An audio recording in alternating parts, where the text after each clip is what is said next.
What up, YouTube? This your boys are the Black here today to bring you another Ruby video. Today we're going to continue our series on the creatures of Grimm. This time we'll be doing the Nevermore. So in Ruby, we all, just like any other world, there's 3 areas to control: land, sea, and air. Land Grimm, they're probably a dime a dozen.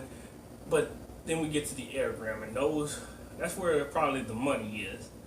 Because there aren't too many things in the world of Remnant that can shoot something up out the sky. Like the Nevermores. So the Nevermores are the avians of the Ruby world. If anything, I would say that the Ravens are Nevermores. I would say the Nevermores are ravens. If you think about Edgar Allan Poe's old poem, quote the Raven, Nevermore. So that's most likely what they are referencing when they're talking about Nevermores. Interestingly enough, Nevermores are probably one of the creatures who can reach the elder stage of Grimm and not just be alpha.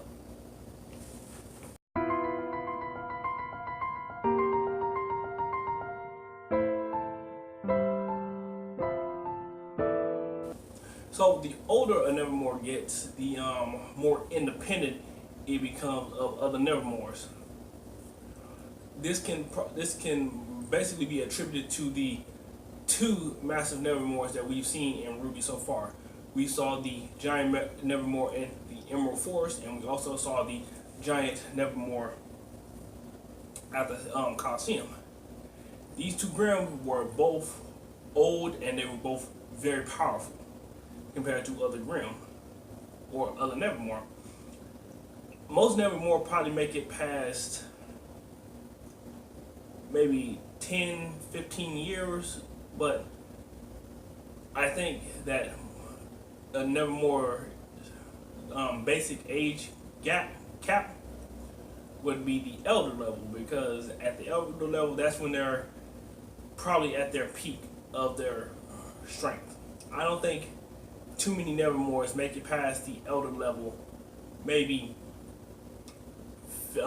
60 to 100 years.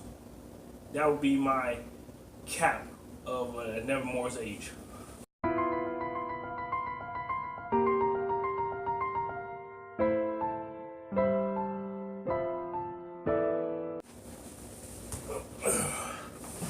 Alright, so the Nevermore has 2 distinctive ways of attacking.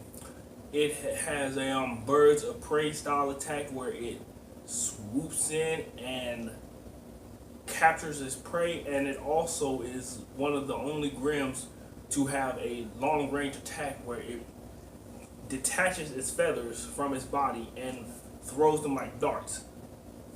This is most prominent in Volume 1, Players and Pieces, and I think also when in the stadium where Pierre fought the Nevermore, where everyone fought the Nevermore. I could be wrong about that one. I'll have to check it later.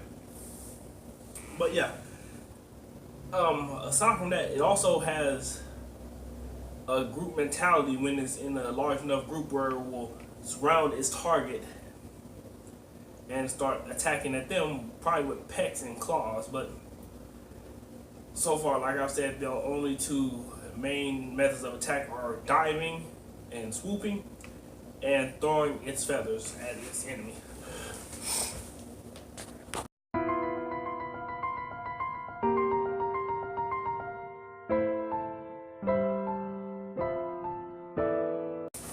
Okay, so the Nevermore's strength lies in the simple fact that it is one of the few Grimm that can fly. Any Grimm that can fly, they instantly have an advantage over anyone who is on the ground, because let it be known that flying versus ground will lose 90% of the time.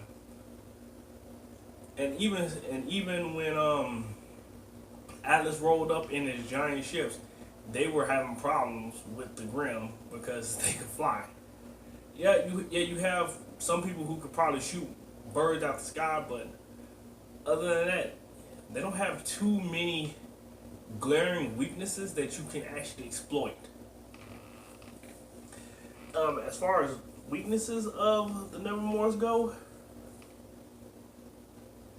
their biggest weakness to me is the fact that you will hardly see any that are the giant size that we've actually come to expect them to grow to.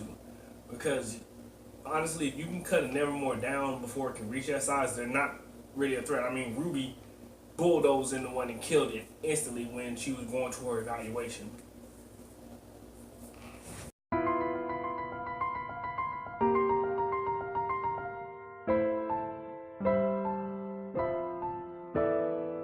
So last time I deemed I created difficulty levels for the Grim, but this time instead I've changed it to threat levels of the Grim. So as far as the threat levels go, they're gonna go from 0 to 7, with 7 being a kingdom threatening level Grim. Yeah, like the Grim alone aren't that threatening, but some species of Grim could get to that level of threatening. So for the Nevermore, I want them right there, their juvenile stages, at a level 1, and I'm going to rank a giant Nevermore a level 4 threat. The reason being is because when the Nevermore in the forest and Nevermore in the stadium actually posed a threat to Ruby and her friends, because those things were a lot stronger than most Grim, and if it was not for their, I want to say, experience fighting and even killing the giant Nevermore from Volume 1, then they may not have been able to really take it the way they not have been able to take out that Nevermore the way that they did.